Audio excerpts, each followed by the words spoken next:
When Yeah, you head to ink, what's your process normally? You mentioned that you pencil very tightly.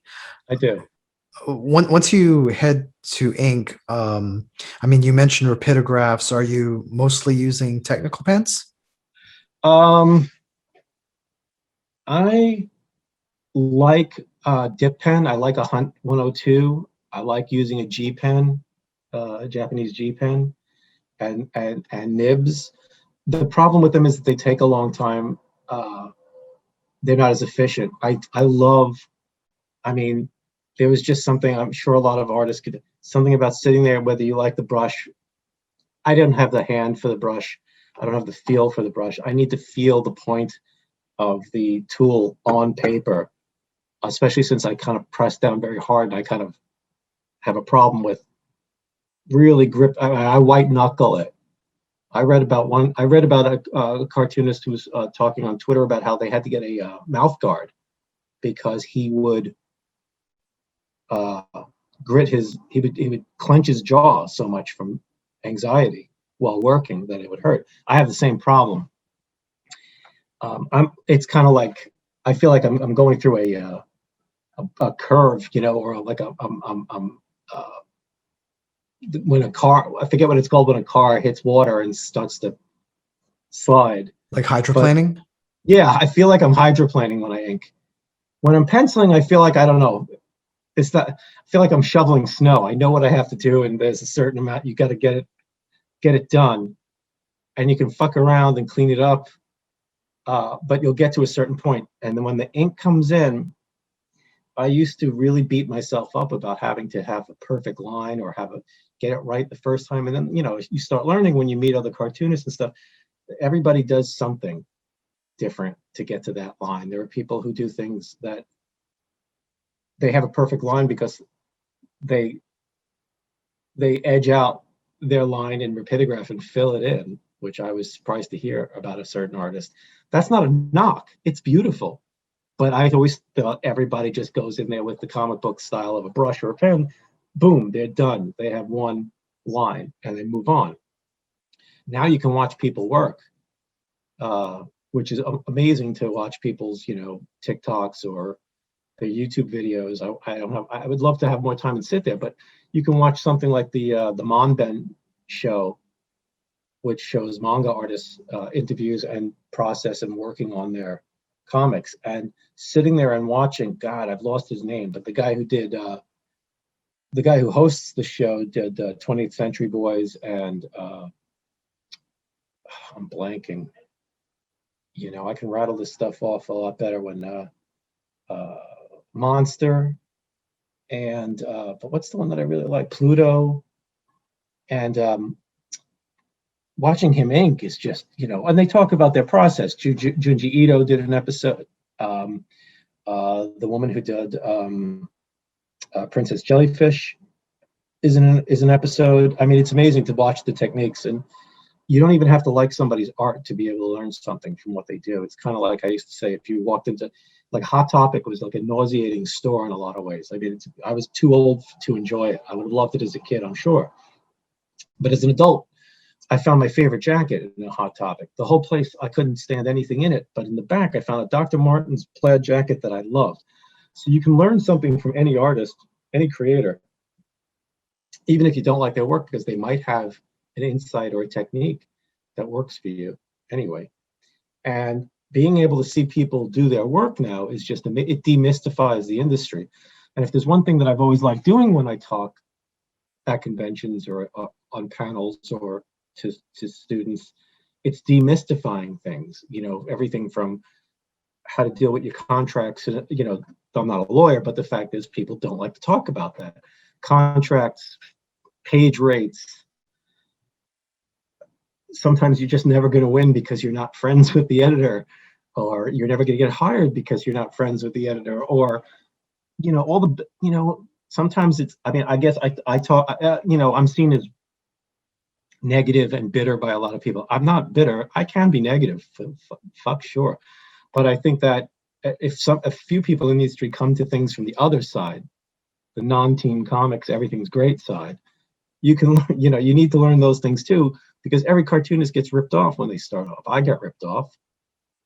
You hope now there's a lot more people who will know not to sign a certain contract, not to work for a certain rate, not to work for a certain person or publisher, because it will be detrimental to them, that it will not be worth getting their name in print or getting their name on a screen, on a monitor. Because, yeah, I got ripped off once, and that was the last time I got ripped off in comics, when I first came up.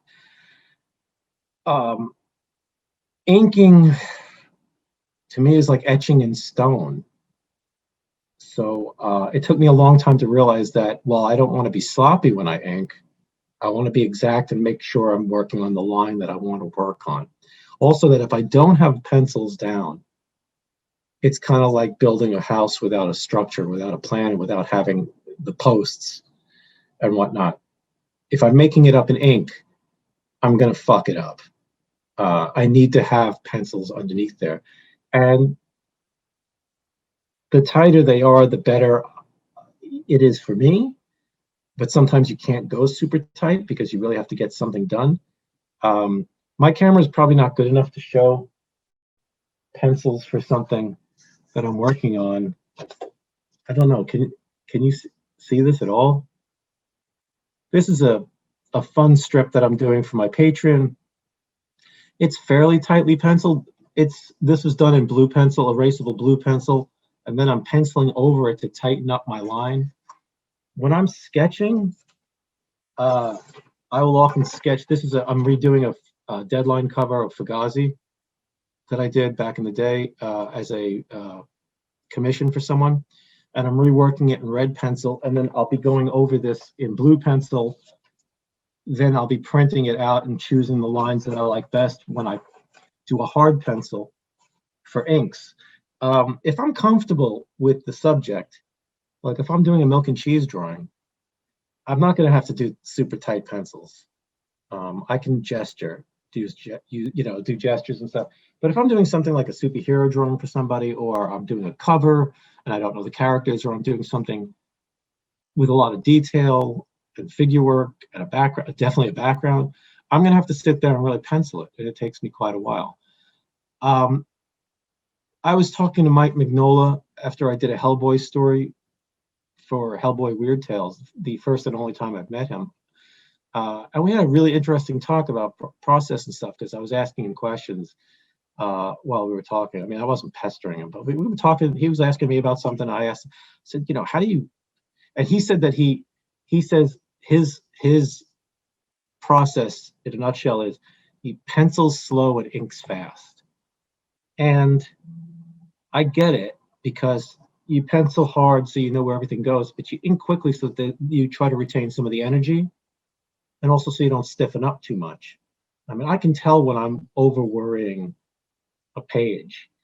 That's one of the reasons that I do these really dumb. Okay, this is just at the set. I don't like this one. I'm going to be throwing it out because I didn't draw enough to do the silhouettes as well as I'd like to. It's a dopey drawing about my cat destroying stuff. I do these things for my patron, but I do those as a way to lighten up, so that I'm not always drawing tight. If you know what I'm saying. I want to try to keep my hand at fighting my compulsiveness, my obsessive compulsiveness, which a lot of cartoonists have, and try to just keep a hand at doing things where the lines don't always have to meet. Not everything has to look super clean.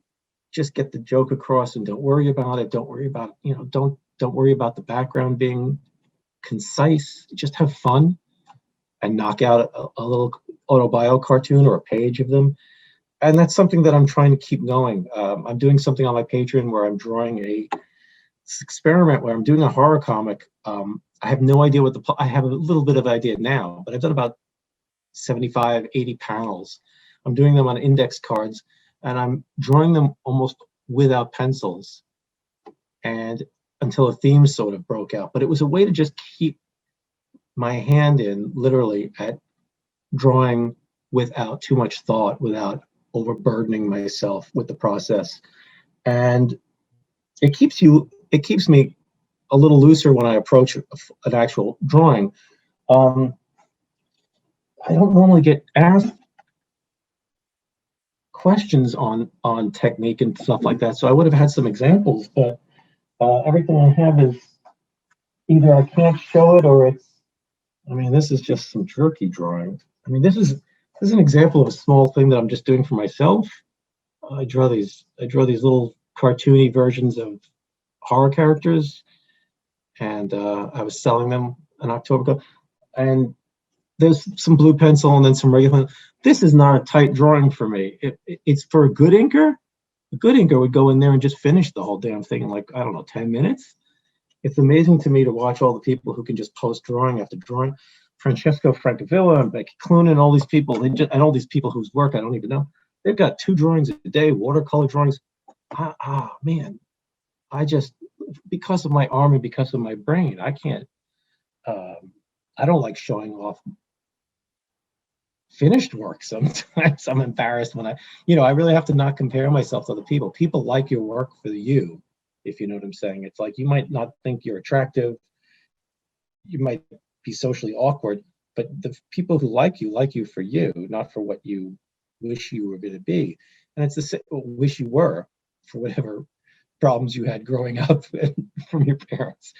But your artwork's the same way. I mean, the thing is, if you're getting hired to do things and you're selling artwork, sometimes, I don't have monstrous, my prices are higher than some people's, I guess. I've heard people complain because they don't see cartooning the way that I draw as worth it as somebody who's doing, I don't know, Spider-Man, Superman. That's their problem. They should look up at comic strip originals that they wouldn't look like, cost. I mean, the value is in the talent and the people who like that particular talent. So you should knock yourself and compare yourself to other stuff. When I first sold something for over $1,000, I was just like, why? But that's the wrong way to look at it. The way to look at it is that somebody appreciates and likes it. And if I had money, I'd be buying stuff from people.